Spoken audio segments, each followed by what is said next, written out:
জন্ম আমার নবীর যুগে হলে কেমন হতো। সুবহানাল্লাহ কইবেন না? হাই রে বৈরবের মানুষ, নবীর যুগে জন্ম হলে কেমন হতো একটা আশার বাণী শুনাইয়া দিলাম, একটা আকাঙ্ক্ষার বাণী শুনাইয়া দিলাম। নবীর যুগে জন্ম হলে কেমন হতো শুনে যাও, শুনে যাও।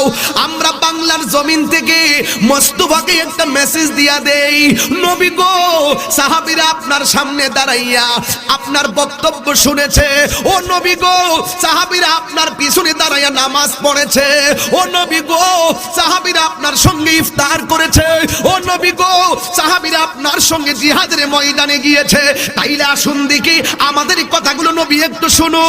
আমরা যদি আপনার আমলে থাকতাম ইয়া রাসূলুল্লাহ, আমরা তারতহীন কণ্ঠে একটা কথাই বলবো, আপনার আমলে যদি থাকতাম, আপনার দিকে যদি কোনো কাফের পাথর মারতো, আপনার দিকে যদি কোনো কাফের তীর মারতো, ওই তীরের বরাবর আমরা বৈরবের মানুষগুলো আমাদের বুকটারে দইরা দিতাম। আমরা তীরের আঘাতে আমাদের জীবনটারে ছিন্ন ভিন্ন কইরা ফেলাইতাম। আপনি মোস্তফার গায়ে একটা পাথরও লাগতে দিতাম না। দাসের জীবন চাই গো রাসূল বাদশাহীর বদল, দাসের জীবন চাই গো রাসূল বাদশাহীর বদল। মরে গিয়ে লিখতে চাই প্রেমেরই গজল। ঠিক না? এটা আমি বলেছিলাম তাই না? কত স্বপ্ন লালন করেছি, কত স্বপ্ন লালন করেছি, দেখবো তোমায় হে রাসূল। দাসের জীবন চাই গো রাসূল বাদশাহীর বদল। মরে গিয়ে লিখতে চাই প্রেমেরই গজল। সিদ্দিক ফারুক ওসমান আলী তোমার নামের প্রেমের ফুল, না দেখে ও জব্বা পেল তোমার নামে হইবে কুল। সুবহানাল্লাহ না? কোর্ট অফ মদিনা সুন্নিয়তের অহংকার। আল্লাহ রাব্বুল আলামিন বলছেন আমি এত নিয়ামত দিয়েছি, একটা বার তাকিয়ে দেখো গাছ, আম গাছ বলো জাম গাছ বলো, সবগুলোর পাতা আমার আল্লাহ কেন সবুজ বানাইছে, এই খবরটা তো আমরা নিতে পারলাম না। এই জন্য সায়েন্টিস্টরা বলতেছে সবুজ পাতার দিকে তাকাইলে চোখের জ্যোতি বেড়ে যায়, চোখের পীড়া কমে যায়, আর গাছ গাছালি থেকে আমরা অক্সিজেন গ্রহণ করি। কথা বলেন ঠিক কিনা? এই জন্য আল্লাহ বলছেন তোমরা আমার কোন কোন নিয়ামতকে অস্বীকার করবে? তোমরা মনে করতেছো নদীর মধ্যে ঢেউ উঠতেছে, আর ঢেউর কারণে বুঝি তরঙ্গ হচ্ছে, হওয়ার পরে কিছু ফেনা হয়ে যাচ্ছে। কিন্তু কবি বলতেছে না না না না না, নদীর মধ্যে যে ঢেউ দেখতেছো, ঢেউর তালে তালে যেন সাগরের মধ্য থেকে আমার আল্লাহর নামের কম্পন তৈরি হইতেছে। ঠিক কিনা বলেন? গাছের পাতা এইরকম ভাবে নড়াচড়া করে, গাছের পাতা ওয়ায়াতাফাক্কারুনা ফি খালকিস সামাওয়াতি ওয়াল আরদ। আসমান জমিনে যা আছে, সাউন্ডটা নেমে গেছে, আসমান জমিনে যা কিছু আছে সব কিছু নিয়ে তোমরা আল্লাহকে গবেষণা করো। এই জন্য আল্লাহকে যারা সর্বগুণে গবেষণা করেছেন তারাই হলো ঈমানদার, নবীকে যারা সর্বগুণে মেনেছেন তারাই হলো ঈমানদার। নবীর সাহাবায়ে কেরামের দিকে একটু খেয়াল করে দেখেন, এরা জান প্রাণ সব কিছু বিসর্জন দিয়ে আমার নবীকে জানের চাইতে আরো বেশি মহব্বত করেছেন। কথা বলেন ঠিক কিনা? এই জন্য আমার যুবক ভাইয়েরা অনুরোধ করে বলি, আল্লাহকে চিনতে গেলে সিঙ্গাপুর যাওয়া লাগবে না, আল্লাহকে চিনতে গেলে লন্ডন যাওয়া লাগবে না। আল্লাহর কোরআন প্রমাণ করছে ওয়া নাহনু আকরাবু ইলাইহি মিন হাবলিল ওয়ারিদ।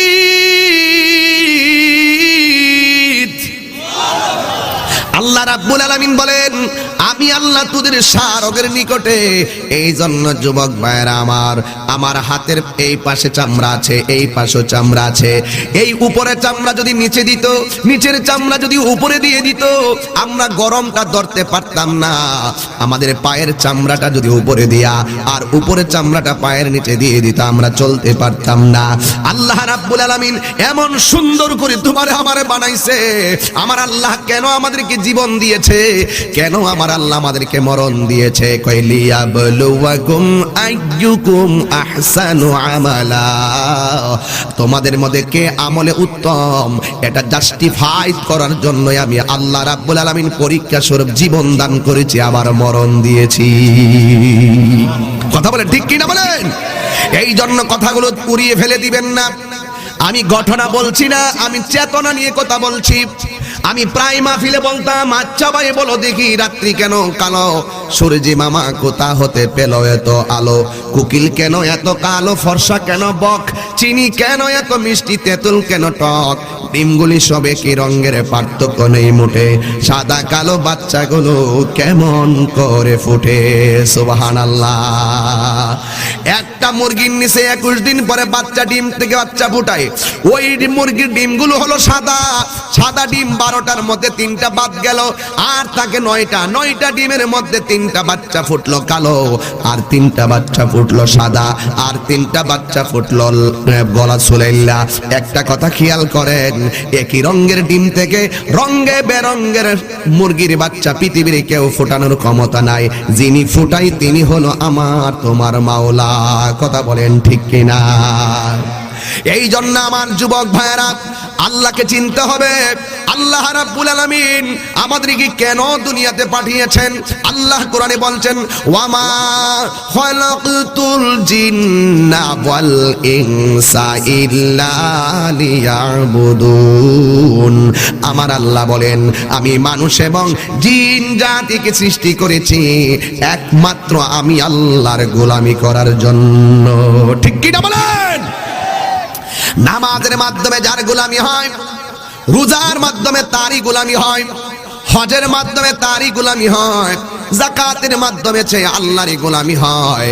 আমার আল্লাহ রাব্বুল আলামিন আমাদেরকে ইবাদতের জন্য পাঠিয়েছেন। আমার আল্লাহ বলেন, আমি আল্লাহ তোমাদেরকে বানিয়েছি আমার গোলামি করার জন্য। ফাযকুরুনি আযকুরুকুম, তোমরা যদি আমাকে স্মরণ করো আমিও তোমাদেরকে স্মরণ করব। তোমরা আমার স্মরণ করবা আমার ইবাদতের মাধ্যমে, আর আমি আল্লাহ তোমাদেরকে স্মরণ করব তোমাদের গুনাহগুলো মাফের মাধ্যমে। সুবহানাল্লাহ। 1,24,000 পয়গাম্বর সবাই দুনিয়াতে আইসা উম্মতরে বলছে, উম্মত আল্লাহর ইবাদত করো। যারা নবীর কথা মানছে তারা মুমিন, আর যারা নবীর কথা মানে নাই তারা হলো কমিন। ঠিক কিনা বলেন? এই জন্য আমরা নবীর কথা মানবো, নবীর কথা মানলেই আল্লাহকে পাওয়া যায়। আমার আল্লাহ বলেন, কুল ইন কুনতুম তুহিব্বুনাল্লাহা ফাত্তাবিউনি ইউহিব্বুকুমুল্লাহ ওয়া ইয়াগফির লাকুম যুনুবাকুম ওয়াল্লাহু গফুরুর রহিম। আমরা প্রায় সময় ওয়াজের মধ্যে বলতাম, নবী গো তোমার ভালোবাসায় জীবনের গুনাহ ঝরে যায়, নবী গো তোমার ভালোবাসায় ওয়াইস আল কারনি জুব্বা পায়। কথা বলেন ঠিক কিনা? এই জন্য নবীরে যদি ভালোবাসার স্বরূপ উন্মোচন করতে হয়, সাহাবায়ে কেরাম দিয়ে আমার নবীর ভালোবাসা প্রমাণ করা লাগবে।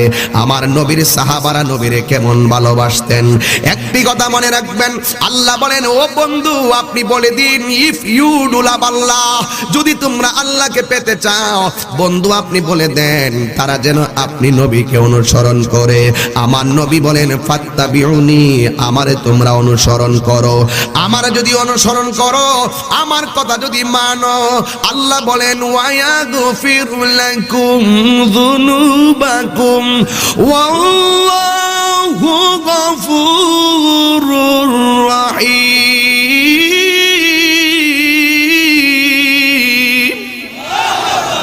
আল্লাহ বলেন, তোমরা যদি আমি আল্লাহকে পেতে চাও আমার নবীর কথা তোমরা মানো। নবীর কথা মানলে হয় মুমিন, নবীর কথা না মানলে বেঈমান হয়ে যায়। নবীর তরিকা মতো যদি চলতে পারি, আমাদের মধ্য থেকে যদি কখনো কখনো গুনাহ হয়ে যায়, আল্লাহ রাব্বুল আলামিন আমাদের গুনাহগুলোকে ক্ষমা করে দিবেন। এই জন্য নবীর ভালোবাসাটা যদি উন্মোচন করতে হয়, নবীর একটা সাহাবী দিয়ে আমি উন্মোচন করতে চাই। শুনতে রাজি আছেন না নাই? নবীর সাহাবীর নাম হযরতে আবু বকর সিদ্দিক। সুবহানাল্লাহ বলেন, আরো বড় করে কোন সুবহানাল্লাহ। আরে সিদ্দিক আকবর নবীর পাশে স্থান পেয়েছেন, টাকার জোরে আর ক্ষমতার জোরে পায় নাই। নবীর কদম মুবারক সিদ্দিক আকবরের শেষ শায়িত হয়েছে একমাত্র মুস্তাফার প্রতি ভালোবাসার কারণে। কথা বলেন ঠিক কি না বলেন? এই তাকবীর, আল্লাহু আকবার, নারে রিসালাত, ইয়া রাসূলুল্লাহ, আহলে সুন্নাত ওয়াল জামাত জিন্দাবাদ, জিন্দাবাদ, আল্লামা পীর মুফতি গিয়াসউদ্দিন আত-তাইরি সাহেব জিন্দাবাদ। আমার নবী সিদ্দিক আকবরকে ডাক দিলেন, সুবহানাল্লাহ বলবেন না? এ বন্ধু, সিদ্দিক আকবরকে আমার নবী ডাক দিলেন। ডাক দিয়া বলেন, আবু বকর তুমি আমার কাছে আসো। আমার নবীর কাছে আবু বকর সিদ্দিক রাদিয়াল্লাহু তাআলা আনহু আসলেন। আসার পরে আমার নবী ডাক দিয়ে বলে, আবু বকর আমার পিছনে মানুষ লেগে গেছে। আল্লাহু আকবার দেবেন না? কি লাগছে মানে কি জানেননি? কাফেররা ঘোষণা করে দিয়েছে আমার নবীকে মারতে পারলে পুরস্কার দেওয়া হবে। জোরে জোরে বলুন নাউজুবিল্লাহ। আমার নবী বলেন, আল্লাহ আমারে 6টা মর্যাদা দিয়েছে, পৃথিবীর কাউকে 6টা মর্যাদা দেয় নাই। পৃথিবীর কোনো মানুষ তো দূরের কথা, এই মনোযোগ, পৃথিবীর কোনো মানুষ তো দূরের কথা, কোন নবী রাসূলকে 6টা মর্যাদা দান করে নাই। এর মধ্যে একটা হলো আমার আল্লাহ আমি নবীর জন্য গনিমতের মাল হালাল করে দিয়েছেন। 2 নম্বর হলো আমি নবীকে মানুষ যেই ভাষায় ডাক দিবে ওই ভাষাগুলো বোঝার ক্ষমতা দিয়েছেন। 3 নম্বর হলো আমার আল্লাহ আমার মাঝে এমন একটা ভয় দিয়েছেন, কেউ যদি আমাকে একা মারতে আসে আমার পিছন দিক দিয়ে একটা জন্তু দাঁড়ায়া যায়, পিছন দিক দিয়ে একটা ভয়ঙ্কর অস্ত্র দাঁড়ায়া যায় তাকে খাওয়ার জন্য। এটা এই জন্য অনেক যুদ্ধের মধ্যে দেখবেন সাহাবীরা শহীদ হয়েছে। আমার নবী 27টা যুদ্ধ করলেও আমার নবী সশরীরে 27টা যুদ্ধের ময়দানে ছিল, কিন্তু কোন যুদ্ধের মধ্যে আমার নবীকে তারা শহীদ করতে পারে না। এর কারণটা কি? এটা নবীর মর্যাদা। এটা কার মর্যাদা? নবীর মর্যাদা। আল্লাহ সেফটি দিয়েছেন রাসূলুল্লাহকে। জোরকন্না সুবহানাল্লাহ গণ। এই গেল 3 নম্বর মর্যাদা। 4 নম্বর মর্যাদা হলো আমার নবী আপনার নবী বলেন পৃথিবীর যত নবী এসেছিল সব নবীদের জন্য একটা একটা এরিয়া ছিল নামাজ পড়ার জন্য। আদম নবীর জন্য এই এরিয়া। ও আমার শম্ভুপুরের বন্ধু রে আমার, ও আমার বৈরবের বাবারা, এ আমার আশিকিন জাকিরিন বাবাজিরা গো, অনুরোধ করে বলে দিয়ে যাই একটা কথা মনে রাখবেন, আমার নবীর সম্মান আমার আল্লাহ বাড়াইয়া দিয়েছে। এ বন্ধুরি, ও বন্ধুরে আমার, এবার আমার নবী ডাক দিয়ে বলেন আদম নবীর জন্য একটা এরিয়া ছিল, এই এরিয়ার মধ্যে নামাজ পড়লে নামাজ হবে। ইব্রাহিম নবীর জন্য এই এরিয়াটা ছিল, এই এরিয়ার ভিতরে নামাজ পড়লে নামাজ হবে। জাকারিয়া পয়গম্বরের জন্য এই এরিয়াটা ছিল, এরিয়ার ভিতরে নামাজ হবে, পড়লে নামাজ হবে। আমার নবী কই ওয়া জুইলাত লিল আরদু মাসজিদান তাহুরান, আমি নবী যখন এই দুনিয়ার ভিতরে আমার কদম মোবারক রাখছে রে, আমি নবী যখন আমার কদম মুবারকটা জমিনের মধ্যে লাগাইলাম, আমার আল্লাহ আমার জন্য আমার উম্মতের জন্য সারাটা পৃথিবীর জমিনটার মসজিদ বানায়া দিয়েছে। আরে হাত তুলে কোন আল্লাহু আকবার, আল্লাহু আকবার।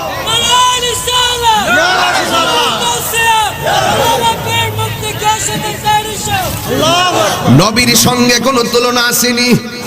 আরে বাবা, এরি ক্ষেতের লাইনের মধ্যে মসজিদের মধ্যে আজান দিছে, আমি তখন এরি ক্ষেতের আইলে, আপনি তখন এরি ক্ষেতের আইলে, এখন এরি ক্ষেত থেকে বাড়িতে মসজিদে আসতে গেলে নামাজের সময় চলে যাবে, কিন্তু ওই দিক দিয়ে খালের মধ্যে উজু কইরা গামছাটা খুললা নদীর পারে খালের পারে গামছা বিছাইয়া নামাজ পড়লে নামাজ হয়ে যায় একমাত্র আমার মুস্তাফার উসিলায়।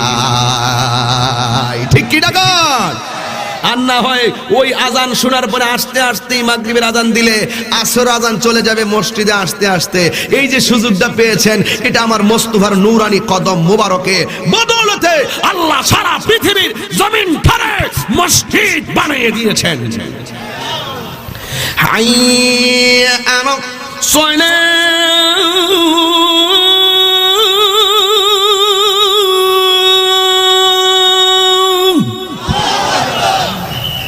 নামাজের দিকে আহ্বান করা হলো। মনসুর ভাই এসেছেন এখানে। আমি যদি নামাজে দাঁড়াইতাম, আমি যদি নামাজরত অবস্থায় ভাইকে সালাম দিতাম, নামাজ বাতিল হয়ে যেত। আমি নামাজে দাঁড়িয়েছি, আমাকে কেউ সালাম দিলে, আমি সালামের উত্তর দিলে নামাজ বাতিল হয়ে যাবে। আমার শম্ভুপুরের মানুষ, কিশোরগঞ্জের মানুষ, কুলিয়ারছড়ের মানুষ, ভৈরবের মানুষ দার্থহীন কণ্ঠে মোস্তফার শান বলতে চাই, এই নামাজের মধ্যে দাঁড়িয়ে এমপি কে সালাম দিলে নামাজ বাতিল হয়ে যায়। নামাজের মধ্যে দাঁড়িয়ে মন্ত্রীকে সালাম দিলে নামাজ বাতিল হয়ে যায়। তুমি আমি কেমন নবীর উম্মত হয়েছি, নামাজের ভিতরে দাঁড়িয়ে আমার নবীকে সালাম না দিলে নামাজ বাতিল হয়ে যায়।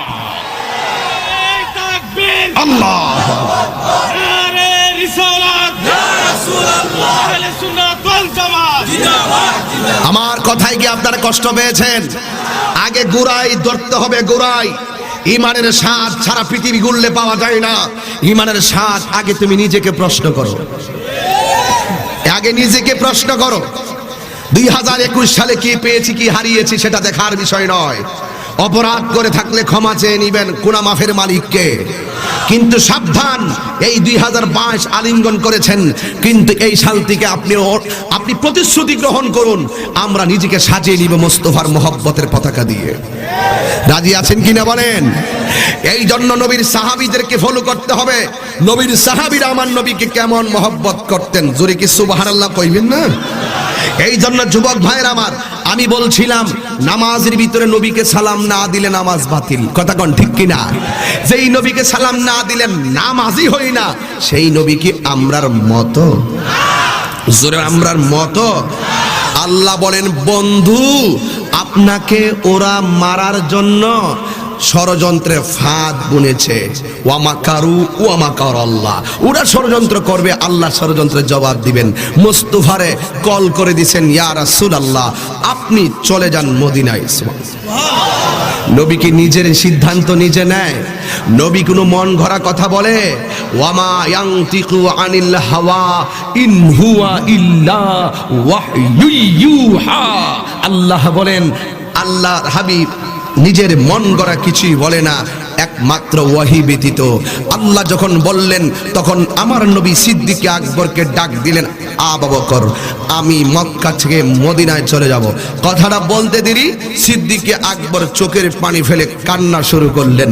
জিজ্ঞেস করছে, আবু বকর আমাকে তো আল্লাহ বলেছেন যাওয়ার জন্য। আবু বকর বলে, তাইলে আর কোনো কথা নাই, আপনি যান। কিন্তু একটু পরে যখন সিদ্দিক আকবর চোখের পানি ফেলে কান্না করতেছেন, আমার নবী বলে, তুমি কান্দো কেন? বলুন তো আশেকের চোখের পানির দাম কম না বেশি? আরো বড় করে বলুন, অনেক বেশি। জাহান্নামের লাকড়ি হলো মানুষ আর পাথর। আর মনে রাখবেন, জাহান্নামের বাহাদুরি শেষ হয়ে যায় আশেকের চোখের পানি পড়লে। একদম পানি হয়ে যায় আশেকের চোখের পানি, এত পাওয়ারফুল। এবার আবু বকর সিদ্দিক রাদিয়াল্লাহু তাআলা আনহু কান্না করতেছেন। জিজ্ঞেস করছে, তুমি কান্না করো কেন? তখন তিনি বললেন, ইয়া রাসূলুল্লাহ আমি যদি একদিন না খেতাম ক্ষুধা লেগে যেত, 2 দিন না খেলে বসা থেকে দাঁড়াইতে পারতাম না, 3 দিন না খেলে আমি শুয়ে পড়তাম, 4 দিন না খেলে উপুর হয়ে পড়তাম। যেই মাত্র আপনি এসে আমাকে আবু বকর বলে ডাক দিতেন, আমার 4 দিনের ক্ষুধার কষ্ট আমি সেকেন্ডে ভুলে যেতাম। আপনি যদি মদিনায় চলে যান, কে আমাকে ডাক দিবে? কার চেহারা দেখে আমি নিজের মনের জ্বালা নিভাবো? আমি কার চেহারা দেখে আমার ক্ষুধা নিভাবো? ইয়া রাসূলুল্লাহ আপনি তো আমার ইমানের খোরাক। আরে ভাত খেলে তো শরীর তাজা হয়, নবীর মহব্বত থাকলে ঈমান তাজা হয়। আরে শরীর একদিন দেহ মাটির সঙ্গে মিশে যাবে, কিন্তু তুমি যদি মুস্তফার পাগল হতে পারো, এই দেহকে, দেহের ভিতরে মাটিকে স্পর্শ করা আল্লাহ রাব্বুল আলামিন হারাম করে দিয়েছেন। সিদ্দিক আকবর বলেন, ইয়া রাসূলুল্লাহ, আমি কেমনে থাকবো আপনাকে ছাড়া? আল্লাহর হাবিব বললেন, আবু বকর, তুমি কোনো চিন্তা করো না, তবে আমি যেদিন যাব তোমাকে নিয়ে যাব। কোন দিন যাবে, কোন সেকেন্ডে যাবে, কোন সময় যাবে, এটা আমার রাসূল বলেন নাই। যখন সময় হয়ে গেছে, আমার নবী মৌলা আলী রাদিয়াল্লাহু তাআলা আনহুকে ডাক দিলেন, হে আলী, আমার কাছে আসো। আহলে বায়াতের অন্যতম সদস্য মৌলা আলী কাররামাল্লাহু তাআলা ওয়াজহুল কারীম, তিনি তো এমন আলী রাদিয়াল্লাহু তাআলা আনহু, এই পৃথিবীতে একটা মাত্র সন্তান খানায় কাবা ঘরের ভিতরে জন্মগ্রহণ করেছেন, সেই সন্তানটার নাম হলো মৌলা আলী। কথা বলেন ঠিক কিনা? এই মৌলা আলী রাদিয়াল্লাহু তাআলা আনহু, তিনি সেই ব্যক্তি যিনি তার জীবনের প্রথম খাবার ছিল আমার নবীর জিহ্বা থেকে থুতু মুবারক।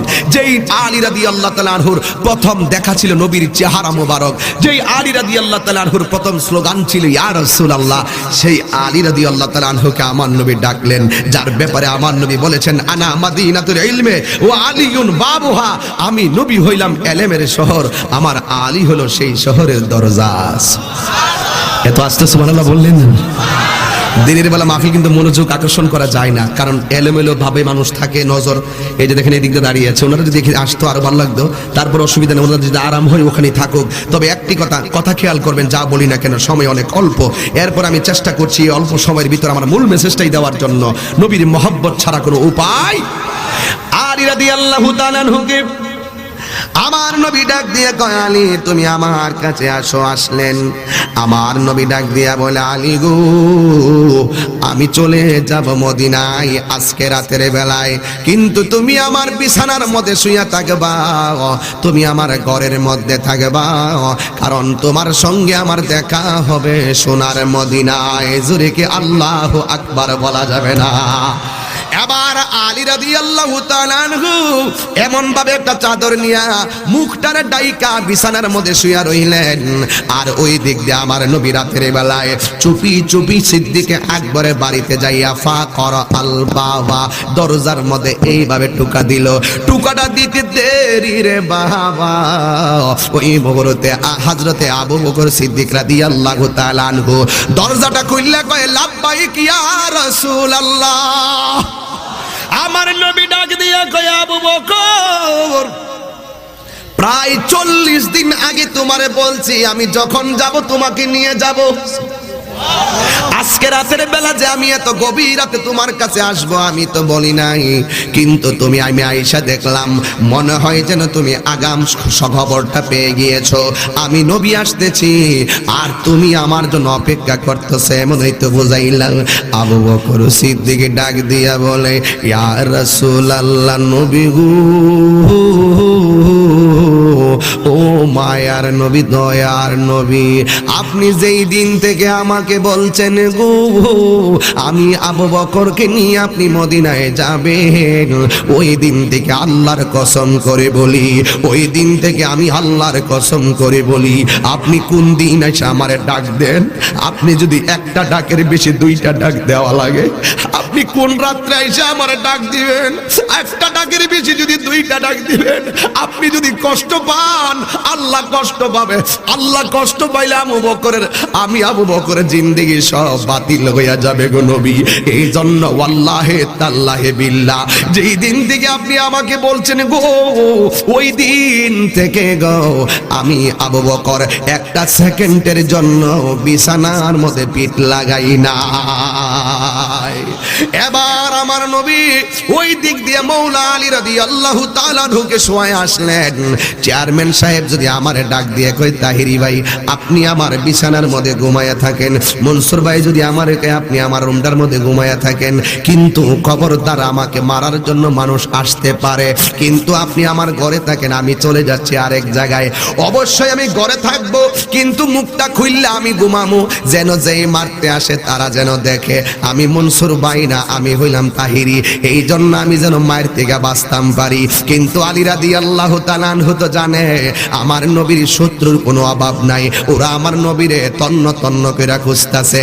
দেখেন আমরা কেন আহলে বায়াত করি, কেন পাঞ্জাতন করি। ওই আলী রাদিয়াল্লাহু তাআলা আনহু আমার নবীর বিছানার মধ্যে শুয়া রইছে, শুয়া থাকার পরে মুখটারে সুন্দর করে ঢাইকা নিছে, ঢাইকা সুন্দর করে ঘুমাইতেছে। এবার কাফেররা নবীরে তালাশ করতেছে। আমার নবীর বাড়িতে ঢুকলো, ঢোকার পরে তলোয়ারের মাথা দিয়া ওই আলী রাদিয়াল্লাহু তাআলা আনহুর উপরের কাপড়টা সরাইছেন। সরানোর পরে দেখতেছেন এটা আমার নবী না, এটা হলো হযরত আলী। এবার ওরা বলতেছে মুহাম্মদ কোথায় সাল্লাল্লাহু আলাইহি ওয়াসাল্লাম। এবার আলী রাদিয়াল্লাহু তাআলা আনহু বলেন দরজা দিয়া বের হয়ে গেছে, দরজা দিয়া বের হয়ে গেছে, কোথায় গেছে সেটা আর বলে নাই।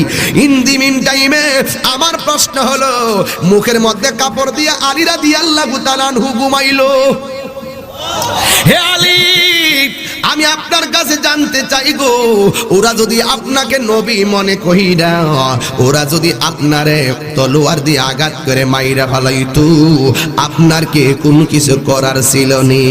ইন দি মিন টাইমে একটা প্রশ্ন ভৈরব থেকে ছুড়ে মারেন, ও আলী, আলী গো, আপনাকে যদি ওরা আমার নবী মনে কইরা মাইরা ফেলাইতো আপনি কি করতেন?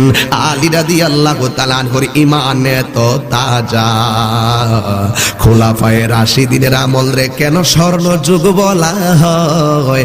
ওরা আমার নবীরে শতভাগ ভালোবাসা দিয়া জীবনটা বিলাইয়া দিছে।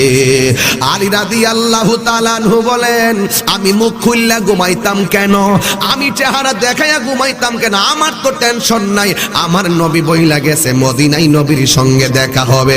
আমার নবীর সঙ্গে মদিনায় দেখা হওয়ার আগে পৃথিবীর কেউ আমারে মারতে পারবে না। জন্ম আমার নবীর যুগে হলে কেমন হতো, জন্ম আমার নবীর যুগে হলে কেমন হতো। দুনয়নে রাসূল পাক দেখিলে কেমন হতো, দুনয়নে রাসূল পাক দেখিলে কেমন হতো। জন্ম আমার নবীর যুগে হতো, জন্ম আমার নবীর যুগে হলে কেমন হতো। আসিত ভেসে হজিরতে বেলালের মধুর আজান, সেই আজানে ছিল এমন প্রেম মুগ্ধ রহমান। আসিত ভেসে হজিরতে বেলালের মধুর আজান, সেই আজানে ছিল এমন প্রেম মুগ্ধ রহমান। দয়াল নবীর পিছে নামাজ পড়লে কেমন হতো, দয়াল নবীর পিছে নামাজ পড়লে কেমন হতো। দুনয়নে রাসূল পাইলে কেমন হতো, বল দুনয়নে রাসূল পাক দেখিলে কেমন হতো। জন্ম আমার নবীর যুগে হলে কেমন হতো। সুবহানাল্লাহ কইবেন না? হাই রে বৈরবের মানুষ, নবীর যুগে জন্ম হলে কেমন হতো একটা আশার বাণী শুনাইয়া দিলাম, একটা আকাঙ্ক্ষার বাণী শুনাইয়া দিলাম। নবীর যুগে জন্ম হলে কেমন হতো শুনে যাও, শুনে যাও। আমরা বাংলার জমিন থেকে মোস্তফাকে একটা মেসেজ দিয়া দেই, নবী গো, সাহাবীরা আপনার সামনে দাঁড়াইয়া আপনার বক্তব্য শুনেছে। ও নবী গো, সাহাবীরা আপনার পিছনে দাঁড়াইয়া নামাজ পড়েছে। ও নবী গো, সাহাবীরা আপনার সঙ্গে ইফতার করেছে। ও নবী গো, সাহাবীরা আপনার সঙ্গে জিহাদের ময়দানে গিয়েছে। তাইলে আসুন দেখি আমাদের এই কথাগুলো নবী একটু শুনুন।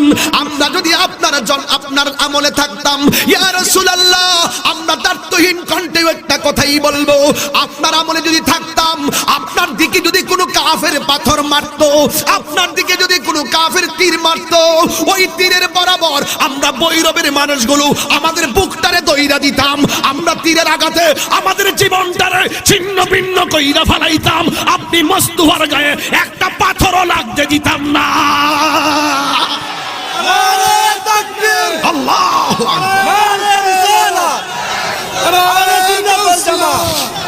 আহলে সুন্নাত ওয়াল জামাত দাতিমানি বাংলাদেশ। আল্লামা পীর মুফতি গিয়াসউদ্দিন আত-তাহেরি সাহেব, আপনারা কি আমার সঙ্গে একমত? এই জন্য যুবক আবু বকর সিদ্দিক রাদিয়াল্লাহু তাআলা আনহু আমার নবীরে কেমন মহব্বত করতেন দেখেন। সাহাবায়ে কেরামের দিকে তাকাইলে ইমানের মাপকাঠি খুঁজে পাওয়া যায় রে। ও বন্ধু, আবু বকর সিদ্দিক রাদিয়াল্লাহু তাআলা আনহুকে আমার নবী নিয়ে রওনা দিছে। এবার আমার নবী সামনে যায়, আবু বকর সিদ্দিক রাদিয়াল্লাহু তাআলা আনহু পিছনে যায়। ও বন্ধু, বন্ধু রে, কেমন একটা প্রেমের কাজ কারবার। ওই মুহূর্তে আবু বকর সিদ্দিক রাদিয়াল্লাহু তাআলা আনহু একটু পরে ডাক দিয়া কই, নবী গো, আপনি একটু দাঁড়ান, আমি আপনার সামনে যাবো, আপনি আমার পিছনে থাকবেন। নবী আমার ডাক দিয়া বলে, আবু বকর কেন কেন কেন? ডাক দিয়া কই, নবী গো, ও নবী, তাকায়া দেখেন আপনার সামনের বাড়িটা হলো কাফেরের বাড়ি, ওরা ওই বাড়ি থেকে আপনারে দেখলে তীর মারতে পারে, এই জন্য আমি আবু বকর সামনে থাকবো, যত তীর আসে আমার বুকের মধ্যে নিয়ে নিমু, কিন্তু আপনার বদন মুবারকে একটা তীরের আঘাত লাগতে দিতাম না। জোরে কোন আল্লাহু আকবার। এরপরে আমার নবী রওনা দিল। রওনা দিতে দিতে যখন সামনে গেল, সামনে যাওয়ার পরে আমার নবী একটা গুহা পাইলেন। এই কথাগুলো সবাই জানেন, কিন্তু কিশোর বয়সের পোলাপানগুলো মেসেজগুলো জানার দরকার, ছোট্ট ছোট্ট পোলাপান ইতিহাস জানার দরকার আছে। এই জন্য আমার নবী একটা গুহার ভিতরে ঢুকলেন, আর কাফেররা আমার নবীরে দাউ দাউ করে তালাশ করতেছে। ওই মুহূর্তে আবু বকর সিদ্দিক রাদিয়াল্লাহু তাআলা আনহু ওই গুহার ভিতর থেকে আমার নবীরে ডাক দিয়ে কই, নবী গো, ও মায়ার নবীজি, আপনি দেখেন তাকায়া কাফেররা আমাদেরকে মনে হয় খুঁজতেছে, দেখেন দেখেন আমার গুহার দিকে আসতেছে। এই কথাগুলো সবাই জানেন, তারপর বলছি। আমার নবী বলে, ইয়া আবু বকর, সুবহানাল্লাহ, একটা ইমানের ব্যাপার আছে এখানে দেখেন। আমার নবী কই, ইয়া আবু বকর লা তাহজান, চিন্তা করো না, ইন্নাল্লাহা মানা। আবু বকর কই, বুঝা ফেলাইছি, নবীও নিরাপদ, আমিও নিরাপদ। যদি নবী কইতো আবু বকর চিন্তা কইরো না, ইন্নাল্লাহা মাই, আমার সঙ্গে আল্লাহ আছে, তাইলে বোঝা গেল আবু বকর বিদায় হয়ে যাবে। এই জন্য আবু বকর কয়, আমার নবী যখন বলছে আমাদের সঙ্গে আল্লাহ আছে, আমিও নিরাপদ, আমার নবীও নিরাপদ, এই কথা বলতে দেরি রে বাবা। ওই মুহূর্তে কাফেররা একেবারে গুহার কাছে আইসা গেছে। একটা আরেকটারে জিজ্ঞেস করে, এটার ভিতরে নবী আছে। এবার আরেকটা কয়, বেকু বইছস নাকি, এটার ভিতরে আবার নবী আসবে কেমনে, নবী ঢুকবে কেমনে? তাকায়া দেখ, মুখের মধ্যে মাকড়সা জাল বাইন্দা রাখছে, মানুষ ঢুকলে মাকড়সার জাল থাকতো না। এবার এই কথা বলার পরে এবার কাফেররা আবার চলে গেছে। আবু বকর সিদ্দিক রাদিয়াল্লাহু তাআলা আনহু বলেন, আমার নবীর নিয়ে যে জরাজীর্ণ গুহায় ঢুকলাম, ওই গুহার ভিতরে অনেকগুলা ছিদ্র ছিল, প্রত্যেকটা ছিদ্রের মধ্যে শুধু সাপ আর সাপ। সাপগুলা যেন আমার দংশন করব, সাপগুলা যেন আমার নবীরে দংশন করতে পারে। এই জন্য বডির মধ্যে পাগড়ি ছিল, দাঁত দিয়া কামড়াইয়া কামড়াইয়া এমন এমন ছিদ্র গোলারে কাপড়ের টুকরা দিয়া ছিদ্রগুলা বন্ধ করে দিলেন। কিন্তু সবগুলা ছিদ্র যদিও বন্ধ করে দিয়েছে, কিন্তু একটা ছিদ্র অতিরিক্ত রয়ে গেছে। আমার নবী আবু বকরের উরু মুবারকের মধ্যে মাথা মুবারক নিয়ে আরাম করছেন, আর আবু বকর সিদ্দিক রাদিয়াল্লাহু তাআলা আনহু ওই ছিদ্রটারে নিজের পা দিয়া বন্ধ করে দিছে। সাপ আছে, এরপর সাপের মুখে পা দিছে। ওরা নবীরে কেমন মহব্বত করতো রে বাবা, কেন নবীর পাশে জায়গা হয়। সিদ্দিক আকবর পা গুলা দিয়া বন্ধ করে দিছে। হঠাৎ কইরা সাপ সিদ্দিকে আকবরের পায়ের মধ্যে যখন সুবুল মারছে, বিজ্ঞান বলতেছে জ্বর উঠলে মাথায় পানি দেওয়া লাগে, সাপে কামড় দিলে গিরা গিরায় বান দেওয়া লাগে। কিন্তু আবু বকর সিদ্দিক রাদিয়াল্লাহু তাআলা আনহুর পায়ের মধ্যে যখন সাপে কামড় দিল, কিন্তু পাটা লড়াই নাই, পা লড়াই নাই, একেবারে হাঁটু পর্যন্ত ব্যথা উঠে গেছে, কোমর পর্যন্ত ব্যথা উঠে সারাটা শরীর কালো হয়ে গেছে। এরপরেও আমার নবীরে ডাক দেই নাই। নবী আমার উঠে ডাক দিয়া কে, আবু বকর তোমার চেহারাটা এত কালো বর্ণ কেন? নবী গো, ও মায়ার নবীজি, আমার পা সাপের মুখের মধ্যে দিয়েছি, আপনি তাকে দেখেন যতটা ছিদ্র আছে সব ছিদ্র আমি কাপড় দিয়া বন্ধ করছি, আমার কাছে আর কোনো কাপড় নাই, ওই বাকি ছিদ্রটা আমার পা দিয়া বন্ধ করছি।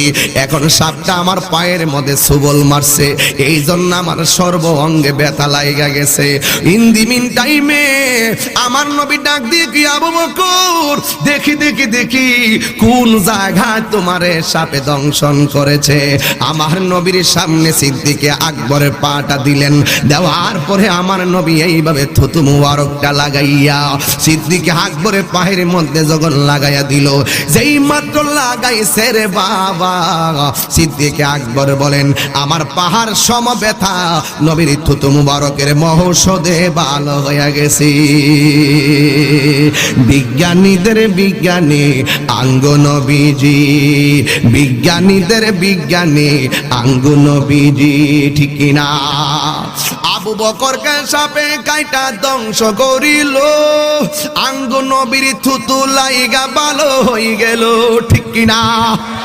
আবু বকরকে সাপে কাইটা ধ্বংস করিল, আঙ্গ নবীর থুতু লাইগা ভালো হয়ে গেল। আরে সেই যুগে কি উজা বাদ্যা সেদিন ছিল নি? বিজ্ঞানীদের বিজ্ঞানী আঙ্গ নবীজি, বলো বিজ্ঞানীদের বিজ্ঞানী আঙ্গ নবীজি। বিজ্ঞানীরা রকেট চড়ে চাঁদের দেশে যায়, আঙ্গ নবী রকেট সারা মেরা শরীর যায়। সুবহানাল্লাহ, দুদিন পরে কোন আরো জোরে কোন সুবহানাল্লাহ কোন। বিজ্ঞানীরা রকেট চড়ে চাঁদের দেশে যায়, আঙ্গু নবী রকেট ছাড়া মেরা শরীর যাই। ওরে সেই যুগে কি রকেট বিমান সেদিন ছিল নি? বিজ্ঞানীদের বিজ্ঞানী আঙ্গ নবীজি, বলো বিজ্ঞানীদের বিজ্ঞানী আঙ্গ নবীজি। এমন একটা মায়ার নবী হই যাইবানি, বিজ্ঞানীদের বিজ্ঞানী আঙ্গ নবীজি, ঠিক কিনা বলেন? যেই নবীর থুতু মুবারক রাখলে গো, ওই আদা ওই গত হাতে পায়ের মধ্যে সাপের সুবল দিছে, বিষ নেমে যায়। ওই নবীর থুতু মুবারক আমাদের মতো না, যেই নবীর থুতু মুবারক আমাদের মতো না, সেই নবী কোনদিন আমাদের মতো হতে পারে? আরে পারে পারে পারে। আবু বকর সিদ্দিক রাদিয়াল্লাহু তাআলা আনহু বলেন আমার নবী আমার বিষটা নামায়া দিছে। এবার হঠাৎ করে আমি পিছন দিক দিয়ে তাকাইলাম, পিছন দিক দিয়ে তাকাইয়া দেখলাম আমার আল্লাহ আমার এবং আমার নবীর জন্য, আমার নবীর জন্য আমার আল্লাহ একেবারে পাহাড়ের পাশ দিয়ে একটা বিশাল বড় রাস্তা বানায়া দিছে। সুবহানাল্লাহ না? আপনারা বলেন অসাধ্যকে সাধন করতে হলে মুস্তাফার মহব্বত দরকার আছে না নাই? আরো জোরে কোন আছে না নাই? আজকে এখানে কবরবাসীর স্মরণে মাহফিল, এই মাহফিল কমিটিরা কবরবাসীর স্মরণে মাহফিল শোনো। আমাকে যদি আল্লাহ এমন একটা তৌফিক দিত, এখন মনসুর ভাইকে নিয়ে আমার চেয়ারম্যান সাহেব লিয়া আমরা এখন একটু যাইতাম ওই গুরুস্থানের ভিতরে, যাইয়া কবরের উপরটা করতাম, কবরের উপরটা কুইরা, কবরের উপর কুইরা ইন দি মিন টাইমে কবরের উপরে যে ছাটাইগুলো আছে আর বাঁশগুলো আছে সবগুলোর আমি কি করতাম, একেবারে সবগুলোর উঠাইতাম, উঠাইয়া কবরবাসীর জিজ্ঞেস করতাম কবরটা তোমার কেমন? তখন তিনি আমাকে উত্তর দিয়ে দিতেন হাদিসের ভাষায়, এই শোনো শোনো শোনো শোনো শোনো, দুনিয়ায় শুনেছিলাম কবরে বন্ধু আপন হবে না, দুনিয়ায় শুনেছিলাম বান্ধব আপন হবে না, এটাই সত্য। পৃথিবীর কেউ পৃথিবীর মানুষ সম্পদের ভাগ নেওয়ার জন্য প্রস্তুত, কিন্তু কবরের সুখের ভাগ কেউ পায় না, কবরের দুঃখের ভাগ কেউ নিতে পারে না। কিন্তু কবরে একটাই সুখ, একটাই হলো সুখ, একটা ঈমান আর একটা নেক আমল নিয়ে কবরে আসতে পারলে কবর জল জল জল জল করবে। শুনো শোনো শোনো শোনো, পৃথিবীর কেউ যদিও কবরে আপন নয়, কিন্তু কবরের মোস্তফা ছাড়া কোনো উপায় নাই। যদি কোন সুবহানাল্লাহ। হাসরের ময়দানে উঠে জিজ্ঞেস করে কি হলো, কয় আযাবের শেষ নাই, কিন্তু দয়াল নবী ছাড়া কোনো উপায়।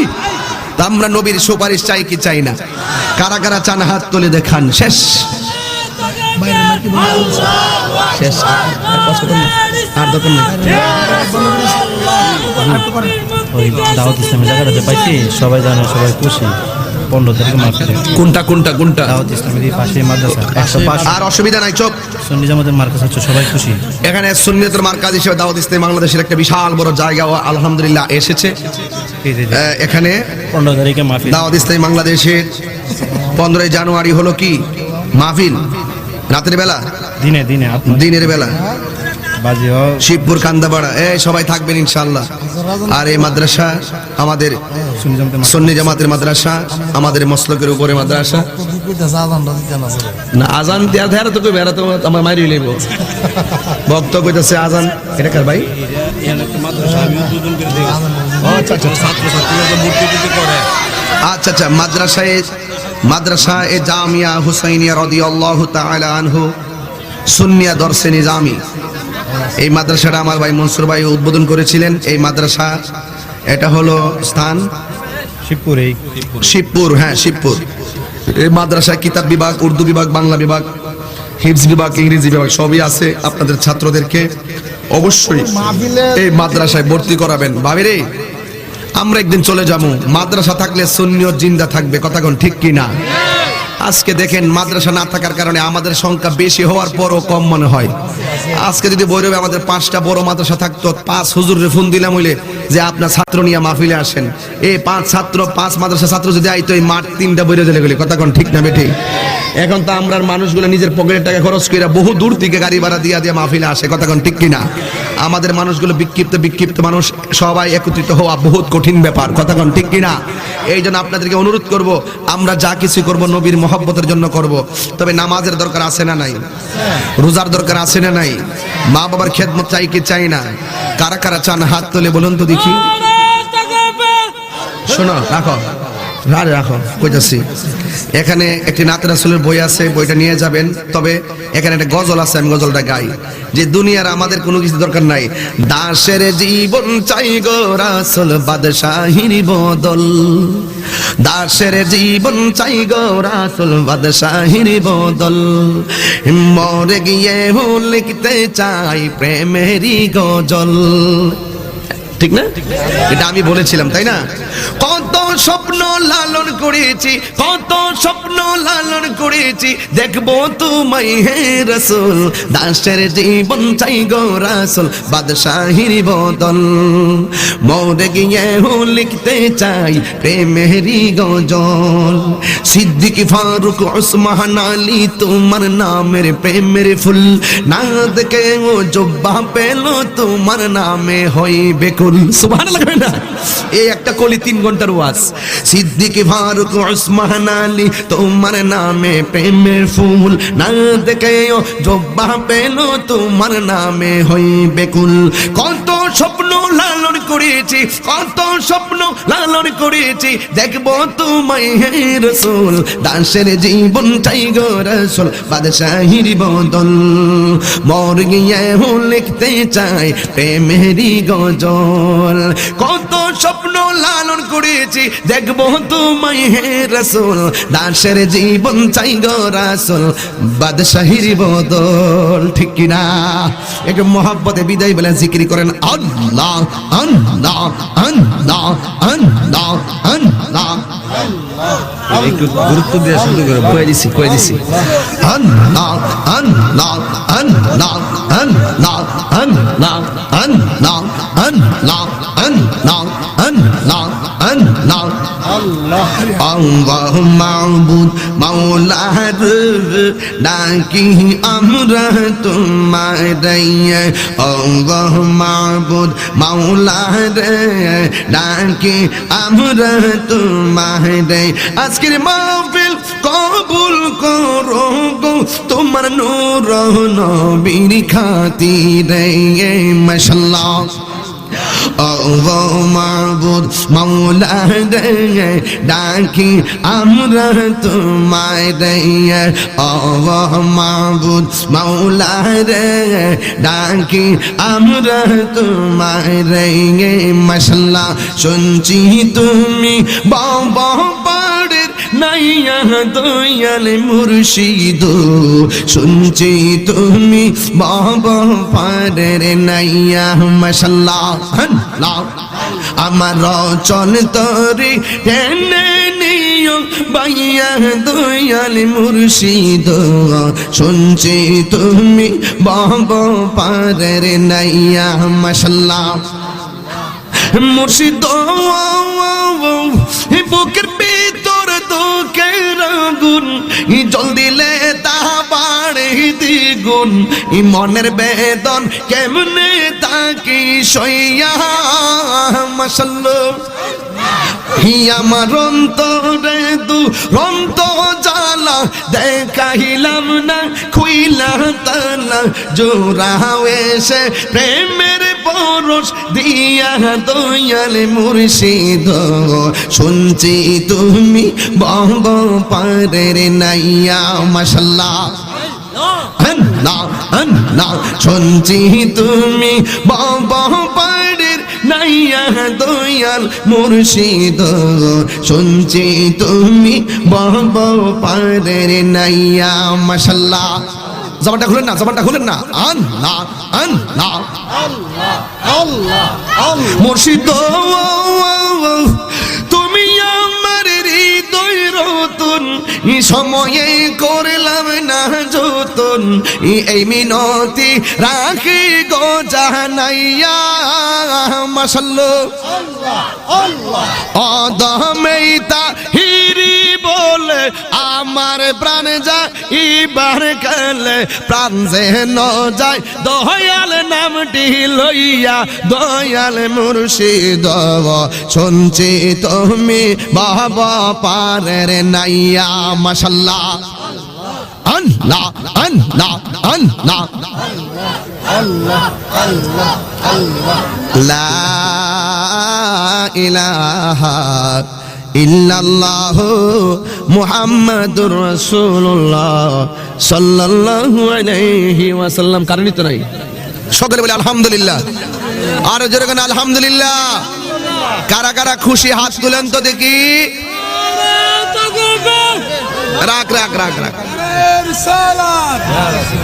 আইসিনি আইসিনি আইসিনি আলে সুন্নাতুল জামাত হ্যাঁ আইসিনি রে।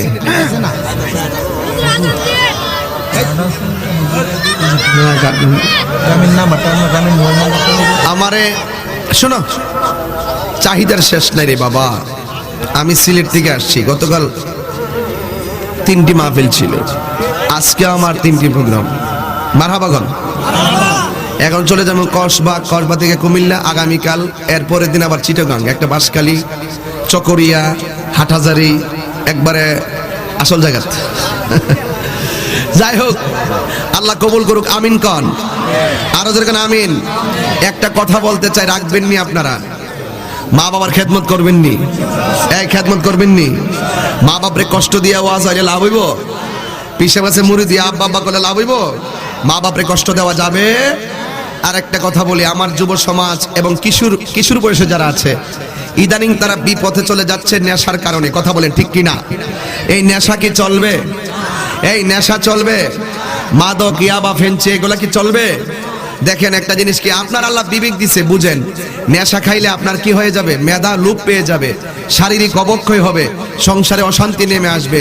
যেই জিনিসটা সমাজ, পরিবার, ব্যক্তি জীবন সবগুলোকে ধ্বংস করে, এইগুলো থেকে আমরা দূরে থাকার দরকার আছে না নাই? আরো যেরকম আছে না নাই? আমাকে অনুরোধ করছে একটা গজল গাইবা লেগে, গাইতাম নি? গাইতাম? তাহলে আজানটা দেয়া লোক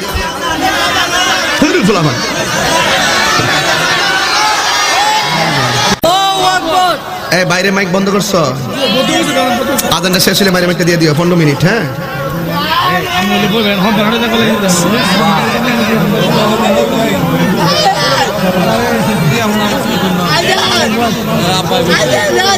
বসো বসো।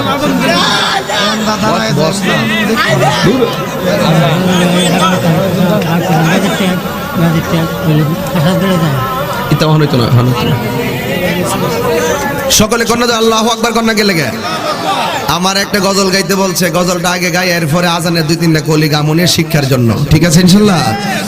এই গজলটা আমাদের মধ্যে একটু গাওয়া কম, কোন সুন্নি আলেম এই পর্যন্ত গায় নাই, এটা আমি আজকে 20 দিন ধরে গাইতেছি।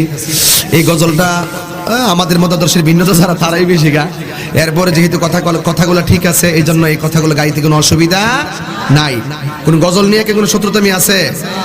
ওনারা হয়তো আমাদের গজলগুলো গায় না, কিন্তু আমরা ওনাদের গজল মাঝে মাঝে গাই। আমরা বুঝাই দিতে চাই যে আমরাই সাম্প্রদায়িক সম্প্রীতিতে বাংলাদেশকে এগিয়ে নিয়ে যাচ্ছি, কথা বলেন ঠিক কিনা? এই ধারাবাহিকতা ইনশাআল্লাহ বজায় থাকবে। এখনো সময় আছে, ঈমান আকীদাকে মজবুত করে আমাদের আহলুস সুন্নাত ওয়াল জামাতের পতাকা তলে চলে আসুন, ঠিক কিনা? মেহেরবান তুমি মেহেরবান, মেহেরবান তুমি মেহেরবান। একটু দাও, একটু বাড়াই দাও, একটু মশলা দাও, ঠিক কিনা? আল্লাহ আমাদের সকলকে বোঝার তৌফিক দান করুক, আমিন কোন। দয়ার মালিক কে? আল্লাহ। এই যে মানুষগুলো চেপে গেছেন, বিরক্তি করলেন আপনারা, উচিত না। আমি 2-3টা কলি দিয়ে দিচ্ছি, আজানের 2-3টা কলি দিচ্ছে। আরে আল্লাহু আকবার,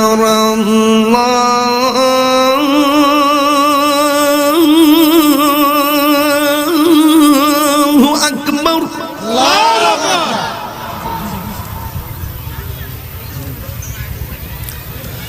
আল্লাহু আকবার,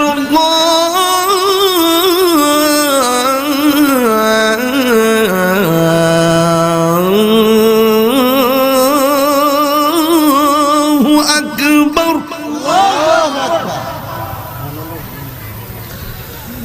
আশহাদু আল্লা ইলাহা ইল্লাল্লাহ,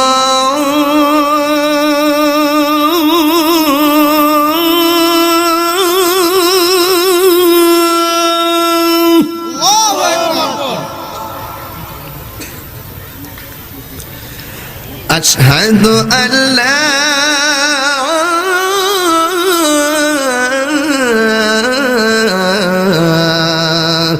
ইলাহা ইল্লাল্লাহ,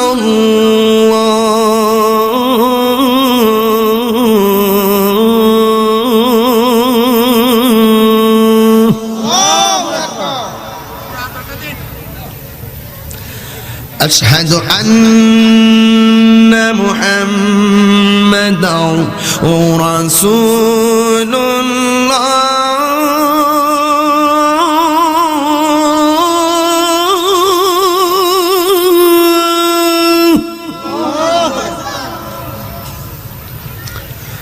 আশহাদু আন্না মুহাম্মাদার রাসূলুল্লাহ।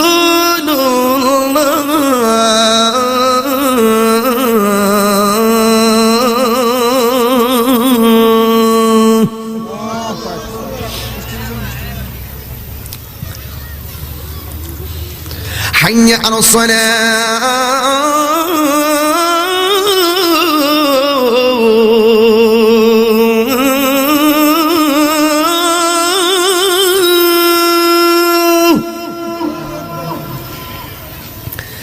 حي على الصلاة،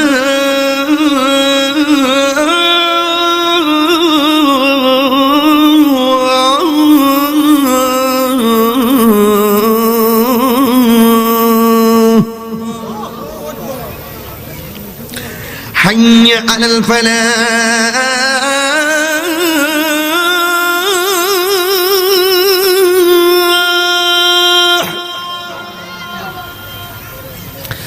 حي على الفلاح،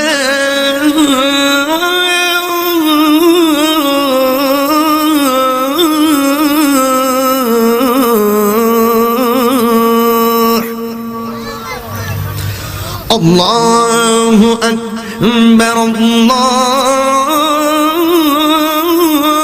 أكبر، لا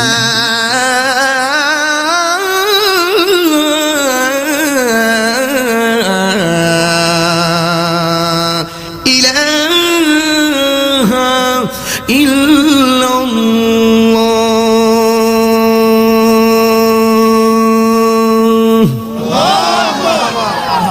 اللهم رب هذه الدعوة التامة والصلاة القائمة آت محمدا الوسيلة والفضيلة والدرجة الرفيعة وابعثه مقاما محمودا الذي وعدته وارزقنا شفاعته يوم القيامة إنك لا تخلف الميعاد الحمد لله.